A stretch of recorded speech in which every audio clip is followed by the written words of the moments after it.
Hi guys, welcome back to new video. എല്ലാവർക്കും പുതിയൊരു വീഡിയോയിലേക്ക് സ്വാഗതം. ഷെഫീന ബീബി ആൻഡ് ദയാ സുജിത്ത്, ഈ ഒരു കോൺട്രവേഴ്സി കഴിഞ്ഞ കുറച്ച് ദിവസമായിട്ട് നമ്മുടെ സോഷ്യൽ മീഡിയയിൽ സജീവമായിരുന്നു. എന്നാൽ ഈ ഒരു വിഷയത്തിൽ ഞാൻ ചെയ്യുന്ന രണ്ടാമത്തെ വീഡിയോ ആണ്. ഈ ഒരു വീഡിയോ മുതൽ മാക്സിമം ചീത്ത വിളിക്കുന്നതൊക്കെ ഒഴിവാക്കാൻ ഞാൻ ശ്രമിക്കുകയാണ്. കാരണം മറ്റൊന്നുമല്ല, ആരെയും പേടിച്ചിട്ടൊന്നുമല്ല. എനിക്ക് കുറച്ചധികം ആരോഗ്യ പ്രശ്നങ്ങളുണ്ട്. ഞാൻ ഈ ചീത്ത വിളിക്കുമ്പോൾ എൻ്റെ ബോഡി ഓവർ സ്ട്രെസ് ആവും. അങ്ങനെ സ്ട്രെസ് ആകുമ്പോഴത്തേക്ക് ഞാൻ അബദ്ധത്തിൽ എൻ്റെ നാക്കിട്ട് കടിക്കും. അങ്ങനെ നാക്കിട്ട് കടിച്ച് നാവിന് പല സ്ഥലത്തായിട്ട് മുറിവുണ്ട്, ഈ രണ്ട് സൈഡിലായിട്ട്. സോ അങ്ങനെ വരുമ്പോൾ ഫുഡ് കഴിക്കാൻ ഇച്ചിരി ബുദ്ധിമുട്ടുണ്ട്. അതുകൊണ്ട് തന്നെ മാക്സിമം ഞാൻ ടെമ്പർ തെറ്റി വീഡിയോ ചെയ്യുന്ന കാര്യങ്ങളൊക്കെ ഒഴിവാക്കാൻ ശ്രമിക്കുകയാണ്. അപ്പോൾ വീഡിയോ ആദ്യമായിട്ട് കാണുന്നവർ ഒന്ന് ലൈക്ക് ചെയ്യുക, കമൻറ്റ് ചെയ്യുക. ചാനൽ ആദ്യമായിട്ട് കാണുന്നവർ സബ്സ്ക്രൈബ് ചെയ്യുക. ഫേസ്ബുക്കിലാണ് ഈ ഒരു വീഡിയോ കാണുന്നതെങ്കിൽ ഫോളോ ചെയ്യുക. എന്തായാലും ദയാ സുജിത്തിൻ്റെതായിട്ട് ഒരു സ്റ്റോറി ഞാൻ ഇൻസ്റ്റാഗ്രാമിൽ കണ്ടു. നിങ്ങൾക്ക് എന്താ ഡുണ്ടും ആൻറ്റി ഇത്ര ചൊറി? At Shefeena blog, unemployment it's peak. Daya Sujith, you go girl, you are അടിപൊളി. പലരും പലതും പറയും.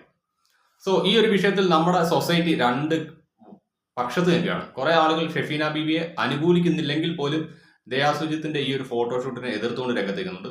അതേപോലെ തന്നെ ജെൻസി പിള്ളേരെല്ലാവരും തന്നെ ദയാ സുജിത്തിനെ സപ്പോർട്ട് ചെയ്തുകൊണ്ട് രംഗത്ത് വന്നിട്ടുണ്ട്.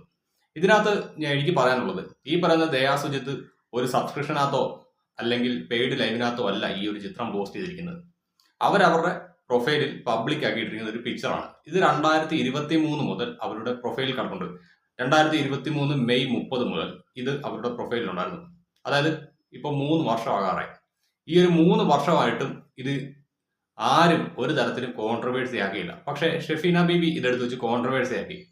പലരും പറയുന്നത് ഇവർ ബിഗ് ബോസിലേക്ക് പോകാണ്ട് നിൽക്കുകയാണ്. അങ്ങനെ ബിഗ് ബോസിൽ പോകുമ്പോഴത്തേക്ക് അത്യാവശ്യം റീച്ച് കിട്ടാൻ വേണ്ടിയിട്ടാണ് ഈ ഒരു ടോപ്പിക് എടുത്ത് വെച്ച് ചർച്ചയാക്കിയതെന്നാണ് പറയുന്നത്. സോ അങ്ങനെയാണെങ്കിൽ എനിക്ക് ഷെഫീന ബീബിയോട് പറയാനുള്ളത്, നിങ്ങൾ ഈ ഒരു വിഷയത്തിൽ തെറി വിളിക്കാണ്ട് തുടങ്ങുകയാണെങ്കിൽ നമ്മുടെ ബോളിവുഡ് ആക്ട്രസിനെയൊക്കെ തെറി വിളിക്കണം. ഇപ്പൊ ഈ അടുത്ത് പോലും വന്നിരിക്കുന്ന ആലിയ ഭട്ടിന്റെ ഒരു ഫിലിമുണ്ട്, ഒരു സ്പൈ ഫിലിം. അതിനകത്ത് 2 നായികന്മാരുടെയും ബിക്കിനി സീൻസ് ഉണ്ട്. അതാണെങ്കിൽ കിയാര അദ്വാനി എന്ന് പറയുന്ന ബോളിവുഡ് ആക്ട്രസിന്റെ ആയിട്ട് വന്ന ഒരു സിനിമ വാർ 2, അതിനകത്ത് ബിക്കിനി സീൻ ഉണ്ട്. എന്തിനാ വേറെ പറയുന്നത്, കിയാര അദ്വാനിയുടെ ഒരു ഫിലിമിനകത്ത് അവര് ഒരു പർട്ടിക്കുലർ ടോയ് ഉപയോഗിച്ചുകൊണ്ട് മാസ്റ്റർബേറ്റ് ചെയ്യുന്നതായിട്ടുള്ള ഒരു ക്ലിപ്പും പുറത്തോട്ട് വന്നിട്ടുണ്ടായിരുന്നു. അന്നൊന്നും ഒരു വിമർശനം ഉണ്ടായിട്ടില്ല. നിങ്ങൾ പറയുന്നുണ്ട് സെലിബ്രിറ്റീസ് ആയതുകൊണ്ട് എന്ത് തോന്നിയവാസം കാണിക്കാവുന്നതാണ് ചിന്തയെങ്കിൽ അത് ചോദ്യം ചെയ്യപ്പെടുക തന്നെ ചെയ്യുന്നത്. അങ്ങനെയാണെങ്കിൽ നമ്മുടെ സിനിമകളിൽ പോലും ഇത് വന്നിട്ടുണ്ട്. എന്തിനാണ് പറയുന്നത്, കളിമണ്ണ് എന്ന് പറയുന്ന ഒരു സിനിമയുണ്ട്. ആ ഒരു സിനിമയ്ക്കകത്ത് ചരിത്രത്തിൽ ആദ്യമായിട്ട് ഒരു നടിയുടെ പ്രസവം ഡയറക്റ്റ് എടുക്കുന്നതായിട്ട് കാണിക്കുന്നുണ്ട്. അത് കഴിഞ്ഞ് ധാരാളം റിയാക്ഷൻ വീഡിയോ ചെയ്യുന്ന ആളുകളും ഫാമിലി വ്ലോഗ് ചെയ്യുന്ന ആളുകളും അവരുടെ ഡെലിവറി വീഡിയോസ് സോഷ്യൽ മീഡിയയിൽ അപ്ലോഡ് ചെയ്തിട്ടുണ്ട്. അന്നും അതിനെ എതിർത്തുകൊണ്ട് സപ്പോർട്ട് ചെയ്തുകൊണ്ട് ധാരാളം ആളുകൾ വന്നിട്ടുണ്ടായിരുന്നു. പക്ഷെ ഇതിനകത്ത് സംഭവിച്ചു പോകുന്നത് എന്താണെന്ന് വെച്ച് കഴിഞ്ഞാൽ, ഇവർക്കൊക്കെ ഈ ഷെഫീന ബീബി ഉൾപ്പെടെയുള്ള ആളുകൾ ഇതിനെതിരെ വരുമ്പോഴത്തേക്ക് ഒരു കാര്യം ആലോചിക്കണം. നിങ്ങൾക്കും പലതും മറച്ചു വെക്കാനുണ്ട്. പലതും ഇപ്പോഴും പബ്ലിക് ഡൊമൈനിൽ കിടപ്പുണ്ട്. ഓർക്കുന്നില്ലെങ്കിൽ ഞാനത് ഓർക്കാണ്ട് ആവശ്യമായിട്ടുള്ള ഒരു ഇൻസിഡന്റ് ഇവിടെ എടുത്ത് വെക്കാം. അതിനു മുൻപ് നമുക്ക് ദിയാസന എന്ന് പറയുന്ന ഇൻഫ്ലുവൻസർ പറയുന്നത് കേൾക്കാം. എന്നാൽ ഈ ഒരു സംഭവത്തിനകത്ത് എനിക്ക് ടു ബി ഫ്രാങ്ക്, ഞാൻ ഷെഫീന ബീബി എന്ന് പറയുന്ന യൂട്യൂബറെ സപ്പോർട്ട് ചെയ്യില്ല. അതിന് കാരണം മറ്റൊന്നുമല്ല, ഇവർക്ക് ഈ പറയുന്ന പെൺകുട്ടികളെ സെക്ഷലി വെർബൽ ഹറാസ് ചെയ്യുന്നതിനകത്ത് ഒരു പ്രത്യേക ത്വരയുണ്ട്. അങ്ങനെ ചെയ്യുന്നതിലൂടെ ഇവർക്ക് എന്തൊക്കെയോ ഓർഗസം കിട്ടുന്നുണ്ട്. അങ്ങനെ കിട്ടുന്നതുകൊണ്ടായിരിക്കുമല്ലോ ഈ കൊച്ചു കുട്ടികളെ ഉൾപ്പെടെ ഇവർ ഇത്തരം വൃത്തികേടുകൾ പറയുന്നത്. അതുകൊണ്ട് തന്നെ ഷെഫീന ബീബിനെ ഞാനൊരു പഴയ ക്രൈം നമ്പർ ഓർമ്മിപ്പിക്കുകയാണ്. CRL-MC number 4187 OF 2022, crime number 33/21, cyber crime police station Thiruvananthapuram rural, petition accused sir. ബാക്കി പ്രതികളുടെ ഡീറ്റെയിൽസ് ആണ്. ഈ ഒരു കേസിനെ കുറിച്ച് ഷെഫീന ബീബിക്ക് ഓർമ്മയുണ്ടോ? ഇതിനകത്ത് പരാതിക്കാരി എന്ന് പറയുന്നത് ഷെഫീന ബീബി എന്ന് പറയുന്ന അന്ന് 44 വയസ്സുള്ള സ്ത്രീയാണ്. അതായത് ഇന്നത്തെ ഷെഫീന ബീബി എന്ന് പറയുന്ന സോ കോൾഡ് ഇൻഫ്ലുവൻസർ. ഈ ഒരു കേസ് എന്തായിരുന്നു എന്ന് വിശദമായിട്ട് ദിയാസന അവരുടെ ഒരു വീഡിയോയ്ക്കകത്ത് പറയുന്നുണ്ട്. നമുക്ക് എന്തായാലും അതൊന്ന് കണ്ടു നോക്കാം. ഹലോ ഗൈസ്, അതെ, ഞാനിപ്പോ ദയാ സുജിത്തിന്റെ വിഷയം സംസാരിക്കാൻ വേണ്ടി വന്നതാണ്. എനിക്ക് ഭയങ്കര ഇഷ്ടമുള്ള ജെൻസീസിന്റെ ഇടയിൽ ഭയങ്കര ബ്രില്യന്റ് ആയിട്ടുള്ള, ഭയങ്കര ചാമിങ് ആയിട്ടുള്ള, ഭയങ്കരമായി ഇഷ്ടമുള്ള ഒരു കുട്ടിയാണ് എനിക്ക് ദയാ സുജിത്ത് എന്ന് പറയുന്നത്. എനിക്ക് ഭയങ്കര ഇഷ്ടമുള്ള ഒരു ഇൻഫ്ലുവൻസറാണ്. സോ ആ കുട്ടിയെ 2 ദിവസം മുമ്പേ ഈ ഷെഫീന ബീബി എന്ന് പറയുന്ന ലേഡി അവള് വളരെ മോശപ്പെട്ട രീതിയിൽ സംസാരിച്ചു. ഞാൻ ഈ ഷെഫീന ബീവിനെ പറ്റിയിട്ട് പറയേണ്ടതില്ല എന്ന് നിങ്ങൾക്കറിയാം, കാരണം ഞാൻ പല ആവർത്തി സംസാരിക്കുന്നതാണ്. പക്ഷെ എനിക്ക് തോന്നുന്നു ജെൻസീസിന്റെ ഇടയിൽ പിള്ളേര്, പുതിയ കുട്ടികളൊക്കെ ഇപ്പോഴാണ് ഈ ഒരു ഡുണ്ടുമോൾ KPP കാണുന്നത്. സോ അവളെ പറ്റിയിട്ട് ചെറിയ കുറച്ച് വിവരണങ്ങൾ തരാൻ വേണ്ടിയിട്ടാണ് വന്നത്. ഇന്ന് ഇവിടെ വന്നിരുന്ന് മറ്റേ കവലപ്രസംഗം നടത്തുന്നുണ്ടല്ലോ, അവള് വലിയ കുലയാണ്, മറ്റേതാണ് മറിച്ചതാണെന്ന്. എന്റെ പൊന്നു മകളെ, 2019 സമയത്ത് ഇവളുടെ ന്യൂഡിറ്റി ഉൾപ്പെടെയുള്ള സാധനങ്ങള് ഇവള് പല ആളുകൾക്കും അയച്ചു കൊടുത്തത് ഒരുപാട് ഇടങ്ങളിൽ പബ്ലിഷ് ആയിട്ടുണ്ട്. ഓക്കെ, ഇവൾ ഇതിന്റെ പേരിൽ ഇനി എന്ത് കാര്യങ്ങൾ എനിക്കെതിരെ സംസാരിച്ചാലും ഞങ്ങളൊക്കെ കണ്ടതാണ്. ഇവളുടെ ന്യൂഡിറ്റി അത് ഇവള് വിറ്റ് കാശാക്കിക്കൊണ്ടുണ്ടായിരുന്ന ഒരു സ്ത്രീയാണ്. എങ്ങനെ ആണ് ഈ സ്ത്രീക്ക് ഒരു ബോൾഡ് മോഡലിംഗ് പിക്ചർ കണ്ടിട്ട് ഇത്രമാത്രം സ്ലെറ്റ് ഷെയ്മിങ്ങും ബോഡി ഷെയ്മിങ്ങും അതുപോലെ വേശ്യ എന്നുള്ള പ്രയോഗവും നടത്താൻ സാധിക്കുന്നത്?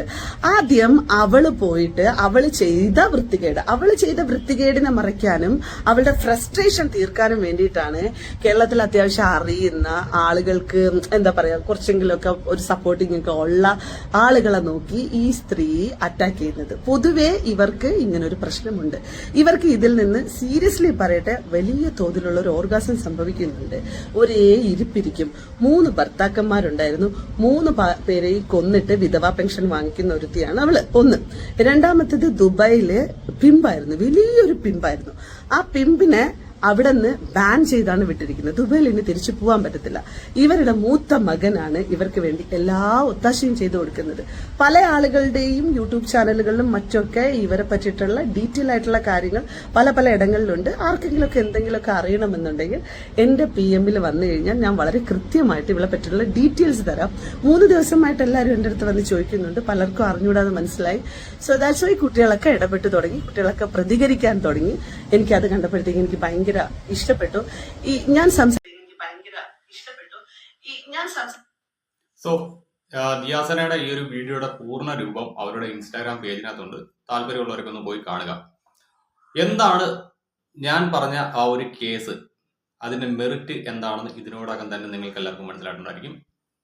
ഇനിയിപ്പോ ഇത് തെറ്റാണെന്ന് ഷെഫീന വാദിക്കുകയാണെങ്കിൽ അതിന്റെ ജഡ്ജ്മെന്റ് കോപ്പി, അതായത് ഈ ഒരു case out of court settlement വഴിയാണ് അവസാനിപ്പിച്ചത്. ആ ഒരു കേസിന്റെ ഫുൾ ജഡ്ജ്മെന്റ് കോപ്പി എന്റെ കൈവശമുണ്ട്. ഞാനത് സൂക്ഷിച്ചു വെച്ചിട്ടുണ്ട്. അങ്ങനെ കുറേയധികം കാര്യങ്ങൾ ഷെഫീന നിങ്ങൾക്ക് മറയ്ക്കാനുണ്ട്.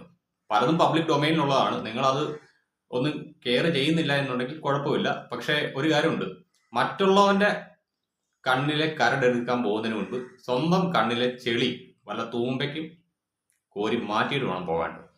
ദെൻ ഷെഫീന ഇത് ആദ്യമായിട്ടല്ല കേട്ടോ സ്ത്രീകളെ ഇങ്ങനെ അധിക്ഷേപിക്കുന്നത്.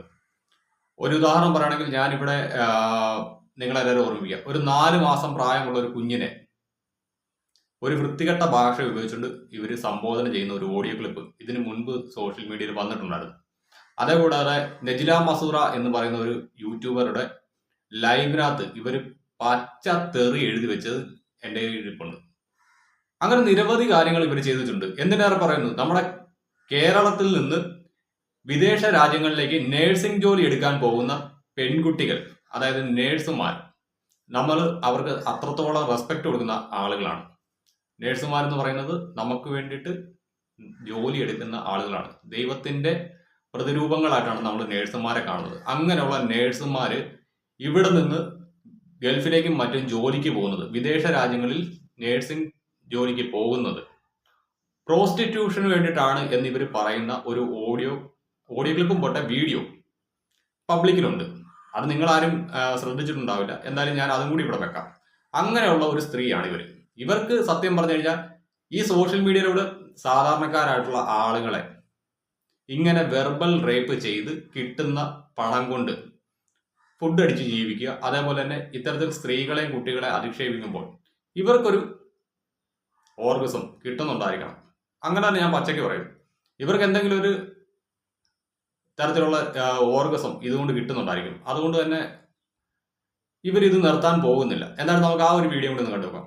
പക്ഷെ ഒരു കാര്യം മനസ്സിലാക്കുക, നിന്നെ തറ വെട്ടിക്കുക അല്ലെങ്കിൽ നിനക്കിട്ട് 2 തരാം, എനിക്ക് 8 രൂപയുടെ പോയി ചേരാം, അല്ല ഓഫറും ഉണ്ട്, പക്ഷെ ചെയ്യുന്നില്ലല്ലോ. അതാണ് വ്യക്തി, അതാണ് തന്തയ്ക്ക് പറക്കുക തള്ളയ്ക്ക് പറക്കുക എന്ന് പറയുന്നത്. പിന്നെ പണത്തിന്റെ കേസ് വരണം. എടി എന്റെ ഉമ്മായും വാപ്പായും അന്തസ്സുള്ള ജോലി ചെയ്ത് ജീവിച്ച മനുഷ്യരാണ്. ഇന്നും അവരുടെ പെൻഷൻ വാങ്ങിയാണ് കഴിക്കുന്നത്. പെൻഷൻ വാങ്ങി ജീവിക്കുന്ന മനുഷ്യരുടെ മകളാണ് ഞാൻ. അല്ലാതെ പെമ്മക്കളെ വിദേശത്തേക്ക് വല്ലവനിക്കും കിടന്നു കൊടുക്കാൻ കാഴ്ച വെക്കാൻ വിട്ടിട്ട് ജീവിക്കുന്നോണല്ല. നീയൊക്കെ നഴ്സ് എന്നും പറഞ്ഞുകൊണ്ട് വിദേശത്ത് പോയിട്ട് കവച്ചു കൊടുക്കാൻ പോകുന്നതല്ലേ. അല്ലാതെ നിനക്ക് നാട്ടിൽ വന്നിട്ട് ഞാൻ നിന്നെ ചലഞ്ച് ചെയ്തിട്ട് ഇനി സോ ഇതാണ് ഷെഫീന ബീവിയുടെ സ്ത്രീ സംരക്ഷണം. ഇതിൽ കൂടുതൽ എനിക്കൊന്നും പറയാനില്ല. കാരണം മറ്റൊന്നുമില്ല, എന്ത് പറഞ്ഞിട്ടും കാര്യമില്ല. നമ്മൾ എത്രത്തോളം വായിട്ട് അരച്ചാലും നമ്മുടെ നാട്ടിലുള്ള ജനങ്ങൾക്ക് ഒരു അനുഭവം വന്നാലേ മനസ്സിലാകത്തുള്ളൂ. ഏകദേശം ഇപ്പൊ എല്ലാവർക്കും ഇവരുടെ ഒരു സ്വഭാവം മനസ്സിലായിട്ടുണ്ട്. ഇവർ ബിഗ് ബോസിലൊക്കെ പോകാൻ പോകുന്നു എന്നൊക്കെ കേട്ടിട്ടുണ്ട്. അങ്ങനെ പോവുകയാണെങ്കിൽ നല്ല കാര്യം, ഇവർ കുറച്ചുകൂടി എക്സ്പോസ് ആവും. അതാണ് സംഭവിക്കാൻ പോകുന്നത്. എന്തായാലും ഞാൻ നല്ല ആത്മാർത്ഥമായിട്ട് പ്രാർത്ഥിക്കുന്നു, ഷെഫീന ബീവി നിങ്ങൾ ബിഗ് ബോസ് ഹൗസിൽ പോകണം. അങ്ങനെ നിങ്ങൾ പോയി കഴിഞ്ഞാൽ ഈ ബിഗ് ബോസ് എന്ന് പറയുന്ന പരിപാടി എന്നേക്കുമായിട്ട് കോടതി കേരളത്തിൽ നിരോധിക്കും. അതുകൂടാതെ നിങ്ങൾ ആരാണ് എന്നുള്ള വസ്തുത ഈ കേരളത്തിലെ പൊതുജനം മനസ്സിലാക്കും. സോ ഗൈസ്, ഇത്രയുള്ള നമ്മുടെ വീഡിയോ. ബൈ.